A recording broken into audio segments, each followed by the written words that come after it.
Mass formation in the end always destroys itself. So the masses always destroy themselves. Totalitarianism always destroys itself in the end.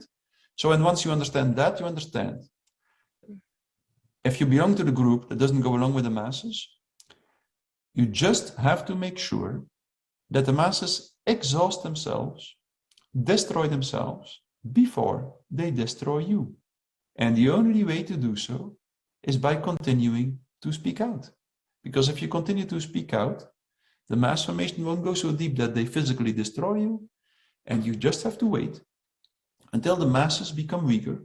And then the small group usually will gain traction, will start to become more powerful in society, and will finally be able to change society. Because, and that's the good news, this small group is usually going through a very fast psychological evolution. It becomes mentally more powerful just because it sees the masses, it sees the dehumanizing impact of the masses.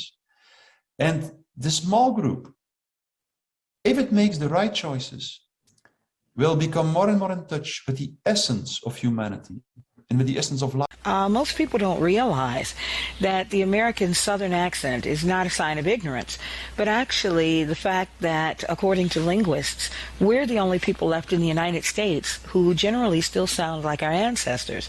Because if you listen to native-born Southern speakers, the average Southerner tends to sound more like this, what we call this Moonlight Magnolia's drawl, because if you speed up that Southern drawl, over time it rapidly becomes a British accent. Most people don't realize that people that came here from Europe were largely from the United Kingdom.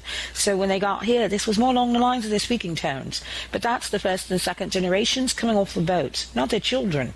By the third and fourth generations, the kids don't quite sound like mum and dad anymore because they're starting to develop a slight elongation of the way they talk. What's today called the Virginia Tidewater accent. It's not a complete Southern drawl because that's a port area. But as you go farther into the Southern interior and the years progress, the accent tends to get thicker, deeper, richer. By Arkansas, Alabama, Georgia, heck yeah, you got a full-blown Southern drawl. But people don't realize that in most cases in Louisiana, many of the native speakers don't sound like that. They tend to sound like this, I guarantee, especially around the bayous. Because you speed up that South Louisiana Cajun Creole accent, over time it becomes en français, French.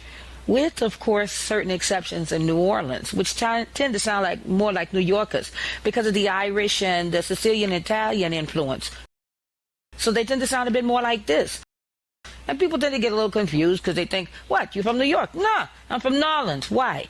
So you have to realize that at the end of the day, Southern speakers, like I said, we're not ignorant as it's often been assumed, but we simply sound like the ancestors that came here so many years ago.